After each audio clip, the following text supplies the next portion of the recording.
And there, it's starting. Hi, my name's Miss Melinda. For those of you who don't know me or have been seen any of my videos, I was teaching linguistics, but I took a break from that because we kept getting a lot of really difficult words and stuff like that.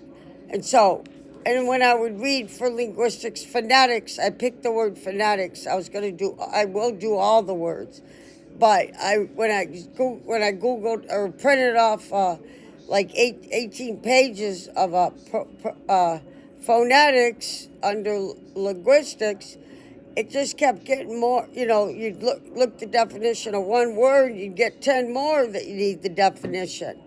Yeah. So like that. So we're doing not only fun classes, we're doing classes that we can understand when I read it. It doesn't have tons of words we don't know, and just even without the difficult words, you couldn't follow what I was saying. It's a lot of a mix. This you'll totally follow. So let's get on with it, and here we go. Okay, we can put that like that. Okay. So the name of the class tonight, I had to cut it short because all of a sudden my night meds hit me like a ton of bricks. But if I get a second wind, I'll do another one tonight. So this class is called, What is the Sun Like Inside? The sun is made up of many layers. In the center is the very hot core where energy is produced. This energy travels in the form of radiation to the outer layer, called the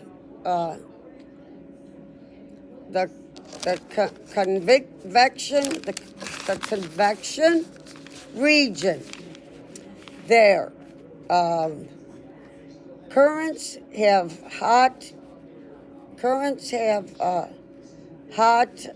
gas carry the energy to the surface. Photosphere is what it's called, where it escapes as light and heat. The temperature of the surface is about 10,000 Fahrenheit. Sunspots. Yeah, sunspots are dark patches on the surface. They are about 2,000 Fahrenheit cooler. Some sunspots grow to be bigger than Earth. They grow bigger than Earth. Some sunspots. Why do eclipses happen? Occasionally, the moon moves across the face of the sun during the day, blotting out its light and casting a dark shadow on Earth. Day turns suddenly into night. We call this quote, a total eclipse of the sun, unquote, just like the song. Isn't that funny? Eclipses occur because from Earth, the moon seems to be almost the same size as the sun and can cover it up. Total eclipses can only be seen over a small part of the Earth because the moon casts only a small shadow. Then we have, will the sun always shine? Number one, the sun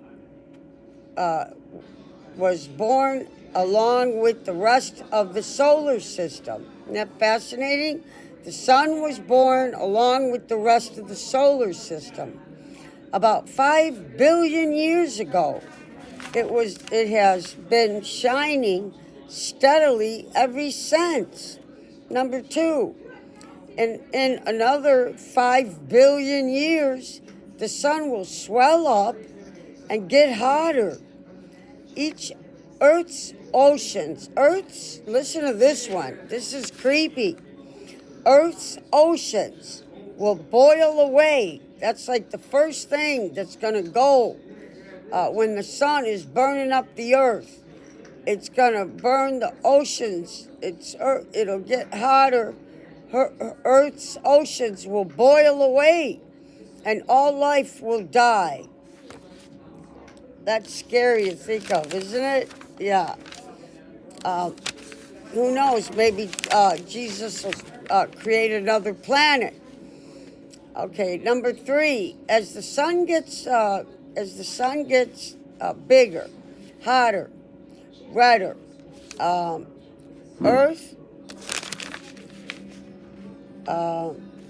Earth will be scorched to a cinder.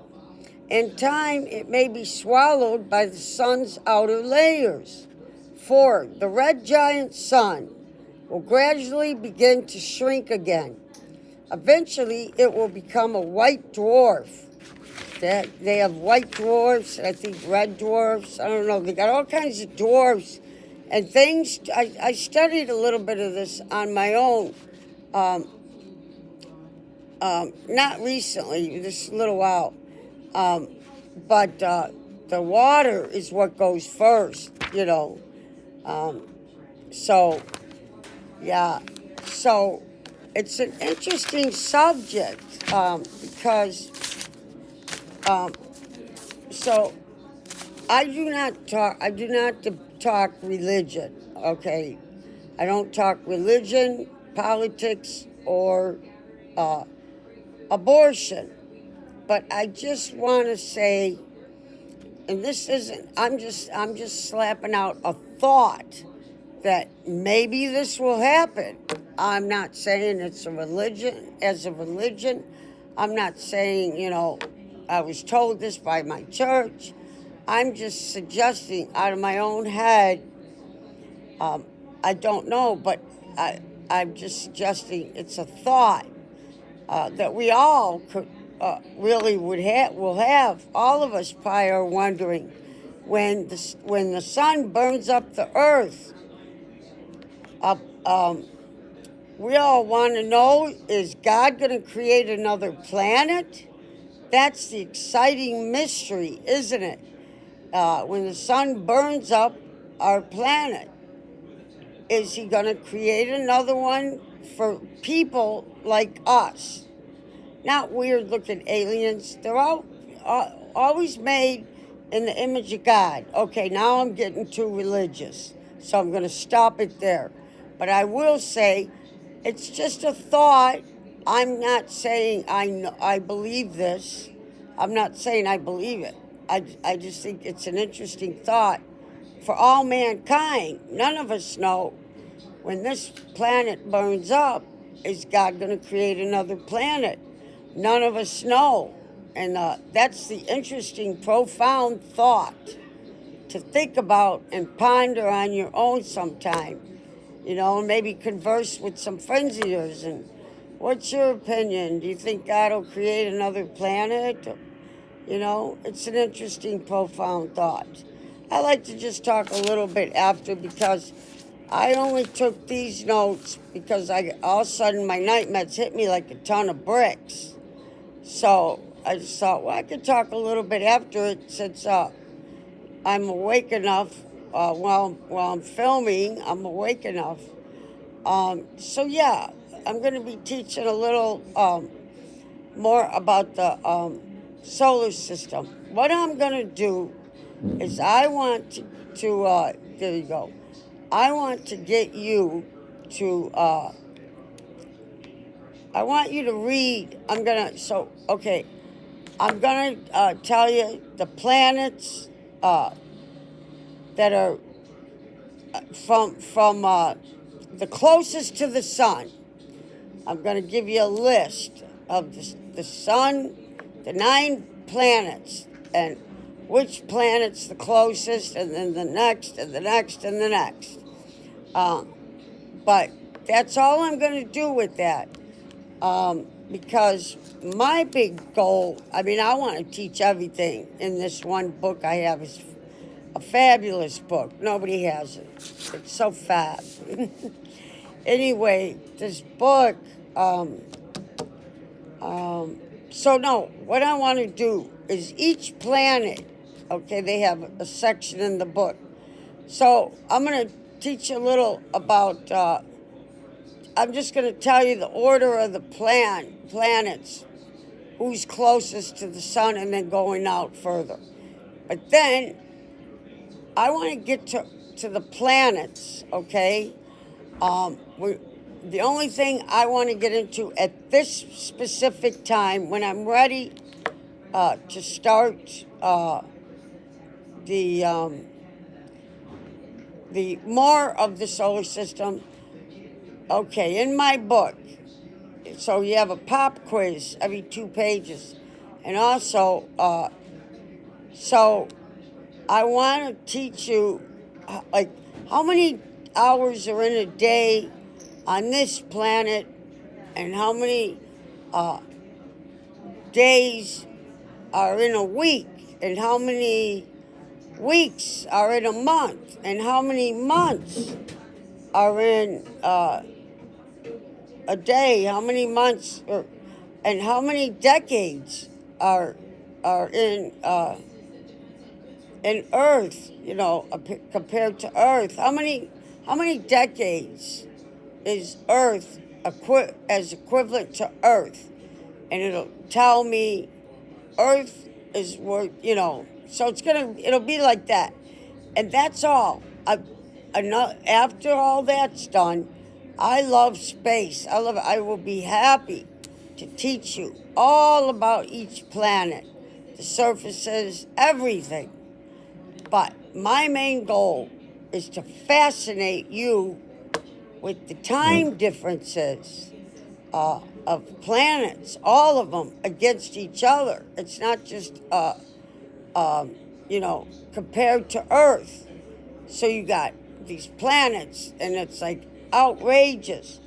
And so I'll explain it more to you, but next time. But my point is, after you learn, I will post this. It has just a box on each page of each Earth that will tell you, like the rate, what's it called, the distance across the planet. You know, from one side of the planet, it'll tell you the distance. You know, and up and down, it'll tell you different things. But it's going to be real. We got all this other info about the planets, but we're sticking to the square that's on the page to each planet. It's going to tell you how many hours does it take. Let's say Mars. How many? Earth's 24 hours. How many hours on Mars makes 24 hours? How many miles? I mean, how many months does it take to make 1 month or 6 months? It goes like that. It's real goofy, but it's fascinating. And the farther you get away, they're all real.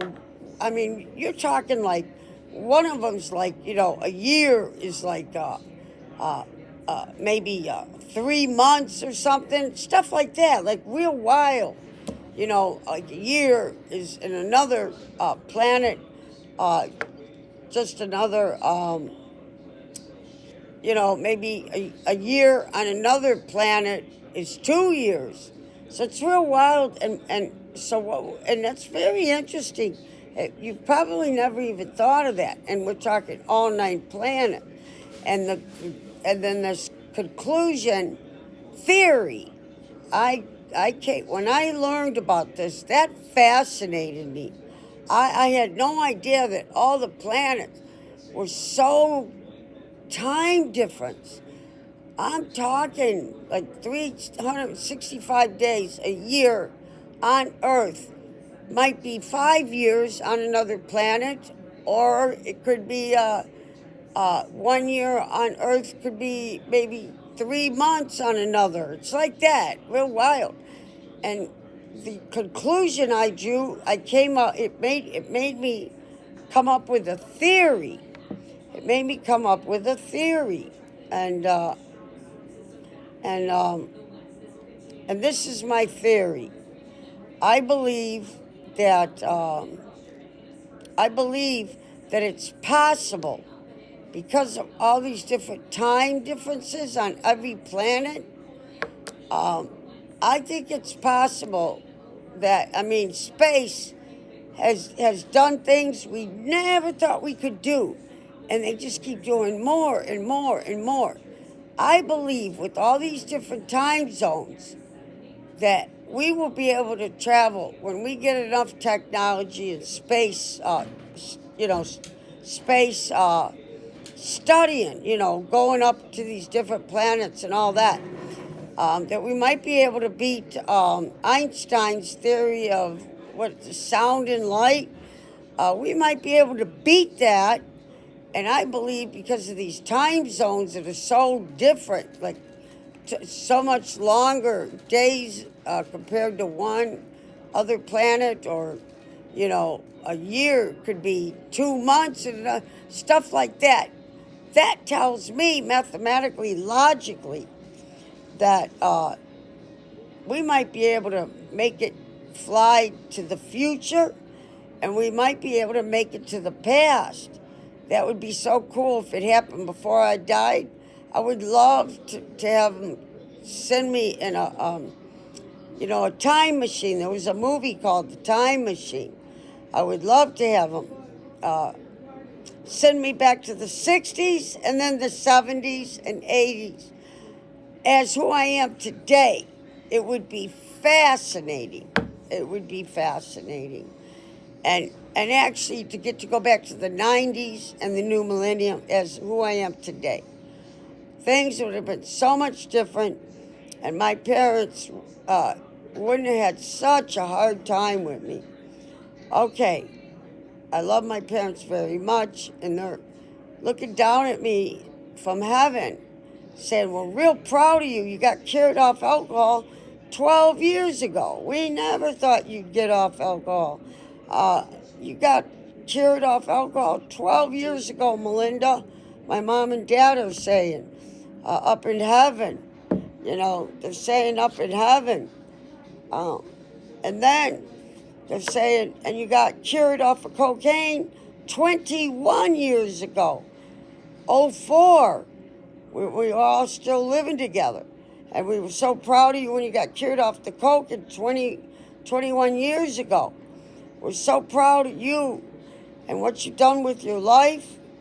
And, you were going to church, and now you're teaching classes and studying Spanish and living and running the treadmill and running marathons that I got. I got 2 medals running 13 miles in 3 hours on Lakeshore Drive is the only strip I'll do, and not less than 13 miles. Okay, I'm going to let y'all go so I can get this uploaded before it's too long. I love y'all. And listen, enjoy life. Okay? Let's enjoy life. It's short. And I'm going to go get my electric blankie, and have some hot cocoa.